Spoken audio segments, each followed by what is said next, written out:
seja bem-vindo ao Se Liga na Educação. Meu nome é Ludmila Lima e essa é uma aula de Geografia do 5º ano. Nós vamos falar sobre o povo brasileiro. A habilidade a que essa aula se refere é a habilidade número 1 de Geografia do 5º ano, descrever e analisar dinâmicas populacionais na unidade da federação em que vive, estabelecendo relações entre migração e condições de infraestrutura. Nosso material de estudo nesse bimestre será o PET, o Plano de Estudo Tutorado, volume 2. E nós teremos 5 aulas juntos. A primeira aula é a aula de hoje, nós vamos falar do povo brasileiro. Na aula número 2, quem somos nós, os mineiros? Na aula número 3, Minas Gerais e sua diversidade. Na aula número 4, o espaço urbano e na aula número 5, as funções da minha cidade. Você já deve ter ouvido falar muitas expressões que se referem ao povo brasileiro, como, por exemplo, o povo brasileiro é cordial, o povo brasileiro é alegre, o povo brasileiro é acolhedor, o povo brasileiro dá um jeitinho para tudo. Mas o que é povo? Você sabe definir com certeza o que é povo? Isso é polvo. Sempre que a gente faz essa pergunta na escola, tem alguém engraçadinho que fala, polvo é um bicho, mas eu não trouxe aqui por causa do engraçadinho. Eu trouxe aqui por causa da sua atividade em que você vai escrever essa palavra e precisa prestar atenção. Polvo com L é um animal. Nós estamos falando de povo. Então, vamos ver na definição do dicionário o que quer dizer povo. Povo é substantivo masculino. A primeira definição do dicionário é conjunto de pessoas que constituem uma raça, nação, etc. Segunda definição, conjunto de habitantes de um país, de uma região, cidade, vila ou aldeia. Terceiro, sociedade composta de diversos grupos locais, ocupando território delimitado e cônscia de semelhança existente entre seus membros pela homogeneidade cultural. Bom, homogeneidade cultural num país desse tamanho é meio complicado, mas aqui já deu para a gente entender mais ou menos o que é povo. Olha este número. 212.987.467 brasileiros. É a projeção da população estimada pelo IBGE para 2021, aqui para abril de 2021. Quando nós falamos de projeção de população estimada, a gente precisa entender o seguinte. A última pesquisa, o último censo realizado pelo IBGE tem mais de 10 anos já, mas com os dados da dinâmica populacional que o IBGE possui, ele consegue calcular aproximadamente quantos habitantes nós temos hoje no Brasil. Esse número é o número de habitantes, a população do nosso país. Comparando com a década de 1950, observamos que a população brasileira quase quadruplicou e continua crescendo. As pessoas estão vivendo mais tempo. A expectativa de vida no Brasil aumentou nas últimas décadas e hoje é superior aos 76 anos. Aqui, nós falamos em expectativa de vida. E eu acho que tem alguns termos que são importantes da gente entender o que significam antes de continuar a nossa aula. Guarda esse número, 76 anos. Os termos que eu acho que a gente precisa conhecer são expectativa de vida, natalidade, mortalidade e migração. O que é expectativa de vida? É o tempo que nós esperamos, que nós entendemos que uma pessoa pode viver em média. Então, até quantos anos mais ou menos vive um brasileiro? 76 anos é a expectativa de vida. Ah, professora, mas meu avô tem 80, minha avó tem 78, então esse número está errado. Não, não está errado. É uma média que se faz. Algumas pessoas vivem muito mais do que isso, outras vivem muito menos. O resultado da média deu esse resultado. Então, a expectativa de vida é quantos anos, em média, vive o brasileiro? A natalidade. Natalidade é o número de pessoas que nascem. As pessoas nascem o tempo todo em todos os lugares do país. As famílias estão sempre crescendo, tendo bebês. Então, a natalidade é o número de pessoas que nascem. Outro termo importante é a mortalidade. A mortalidade é o número de pessoas que morrem. E o número de pessoas que morrem, assim como o número de pessoas que nascem, é todos os dias, é constante. As pessoas morrem por acidentes, por doenças, por vários fatores. Hoje, a gente tem acompanhado o número de mortes pela Covid, mas as pessoas continuam morrendo também de outras causas. E assim como existe uma estimativa, um número, para entender os mortos da Covid, o IBGE vai ter também um cálculo, uma estimativa das mortes em geral, por acidente de trânsito, por crimes, por doenças, outras doenças também. E nós temos também a migração. A migração é o deslocamento de pessoas, pessoas que saem do seu local de origem e se mudam para outros lugares, buscando melhores condições de vida, emprego, por exemplo. Quando nós falamos de migração, nós temos dois movimentos, imigração e emigração. A imigração é quando nós recebemos alguém que veio de fora. A emigração é quando alguém que era daqui vai morar em outro lugar. Imigração, a pessoa entra no nosso país, emigração, ela sai. O que influencia no crescimento da população? Aqui a gente tem esses termos que nós vimos, mas observe que eles estão relacionados. Então, existe uma relação da natalidade com a mortalidade. Como eu disse, nascem todos os dias pessoas e morrem todos os dias pessoas. Para que a população, a dinâmica populacional seja afetada por isso, a gente precisa observar a relação. Se nascem mais pessoas do que morrem, nós vamos ter um crescimento da população. Se morrem mais pessoas do que nascem, vai diminuir a população. A mesma coisa acontece com imigrantes e emigrantes. Todos os dias nós temos pessoas indo e voltando, saindo e entrando no Brasil. Mas a relação entre esses dois é que vai aumentar ou não a população. Como assim? Se a gente tem mais imigrantes, a população aumenta. Se a gente tem mais emigrantes, a população diminui. Mudanças na dinâmica populacional brasileira. A partir da década de 1960, o crescimento da população brasileira começou a diminuir. Um dos motivos foi a redução das taxas de natalidade. Essa pode ser justificada pela diminuição do número médio de filhos por mulher, taxa de fecundidade.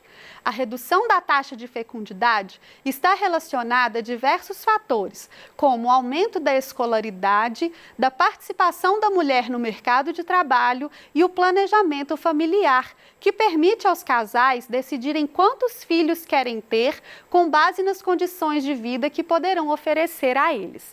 Então, veja só. A taxa de fecundidade é interessante, você pode observar até em famílias que você conhece. Os meus avós tiveram 12 filhos. Eles tiveram 12 filhos. Os meus pais tiveram 2. E hoje é muito comum a gente ver pessoas que têm apenas casais ou às vezes outras estruturas de família que têm apenas um filho. Isso acontece porque na época dos meus avós, a minha avó não estava no mercado de trabalho, ela não saía para trabalhar. Ela ficava em casa e tinha tempo de cuidar de todos os 12 filhos.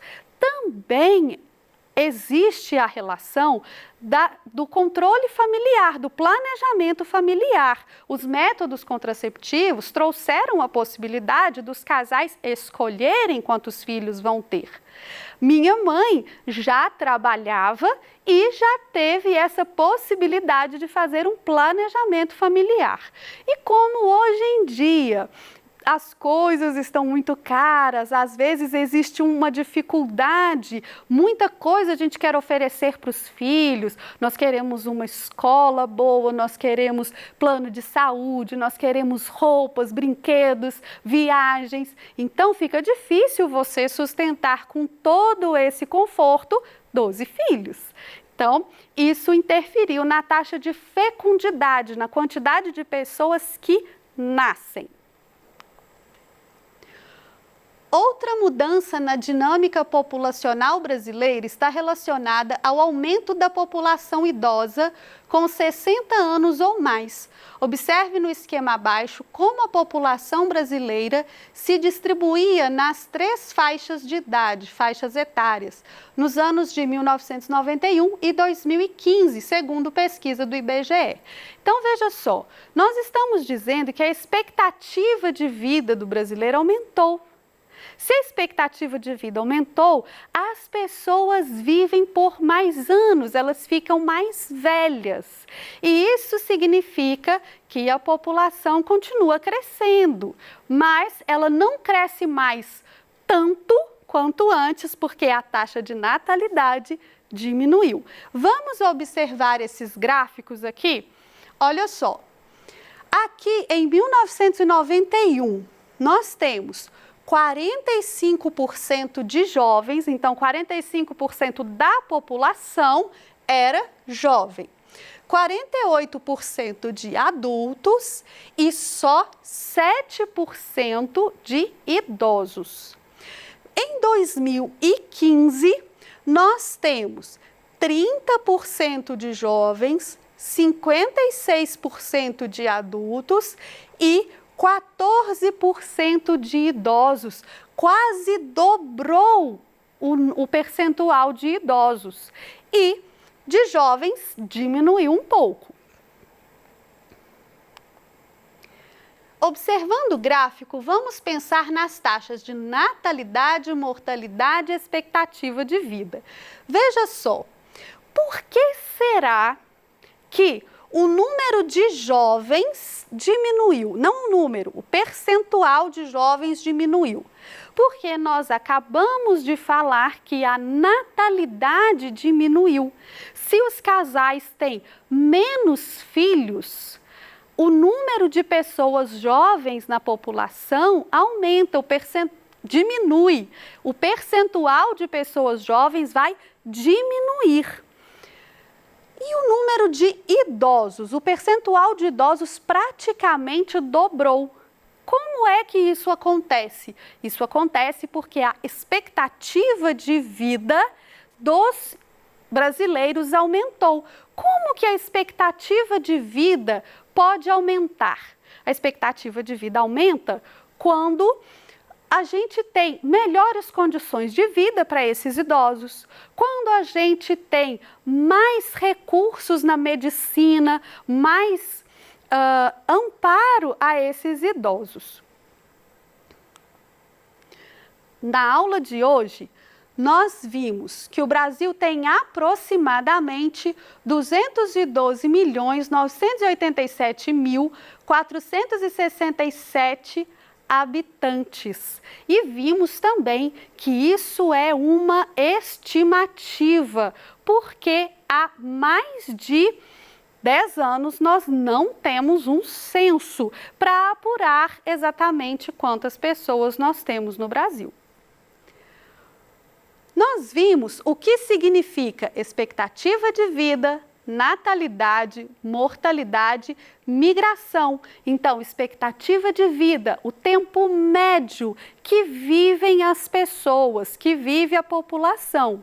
Nós vimos a natalidade também, que é o número de pessoas que nasce, que a natalidade está muito ligada às condições de planejamento familiar e de trabalho das mulheres. Então, que as famílias têm menos filhos, cada vez menos filhos, e isso interfere na taxa de natalidade. Nós vimos também a taxa de mortalidade, que é o número de pessoas que morrem em diversas situações, trânsito, crimes, doenças, né, que também tem a ver com a qualidade de vida do país. Vimos também a migração, que existe a emigração, pessoas que saem do país, e imigração, pessoas que vêm morar aqui, e que todos esses fatores interferem na dinâmica populacional. Se nós temos mais mortalidade do que natalidade, nós temos uma diminuição da população. Se nós temos mais natalidade do que mortalidade, nós temos um aumento da população. Se tem mais gente indo embora, mais emigração e menos gente imigrando, vindo para cá, nós temos uma diminuição dessa população. Se temos mais imigrantes, mais gente vindo para cá do que indo embora, nós temos um aumento dessa população. Nós vimos também que o crescimento da população brasileira passou a diminuir a partir da década de 1960. Quando a gente percebe isso, é importante ficar atento que não é a população que diminuiu, é o crescimento. A população continua crescendo, mas ela cresce menos. E isso acontece por causa da taxa de natalidade, fecundidade que diminuiu. A partir do momento em que as famílias começaram a se planejar, a partir do momento que o casal começou a escolher quantos filhos vai ter, que a mulher saiu para o mercado de trabalho e começou a se ocupar de outras questões fora da sua casa, do seu ambiente doméstico, a fecundidade caiu, então o crescimento da população passou a ser menor. Ela ainda cresce, mas cresce menos. E que a população jovem está diminuindo, enquanto a população idosa aumenta. Isso até gerou discussões quanto à nossa previdência, né? Você pode pesquisar sobre isso se você se interessar. Porque a população jovem está diminuindo, eu já falei aqui bastante, né, por causa da taxa de fecundidade que diminuiu. E a população idosa? Por que a população idosa está aumentando? Porque a expectativa de vida aumentou, porque as pessoas estão com condições melhores de vida, condições melhores de saneamento, de educação, de recursos médicos para se tratarem. Então, é natural que as pessoas passem a viver mais. Se elas têm uma assistência médica que socorre quando ela tem algum problema, se ela tem um cuidado, se ela tem uma vida mais tranquila, mais confortável, é possível que ela viva mais. E vivendo mais, a expectativa de vida aumenta e aumenta também o percentual de idosos na nossa população. A população continua crescendo, pessoas vivem mais, menos pessoas nascem e assim a dinâmica da população vai acontecendo, a dinâmica populacional vai acontecendo. É assim que a população fica da maneira que está. Eu espero que essa aula tenha ajudado você e que você faça suas atividades com muita atenção. Um grande beijo, muito obrigada por sua atenção e até a próxima!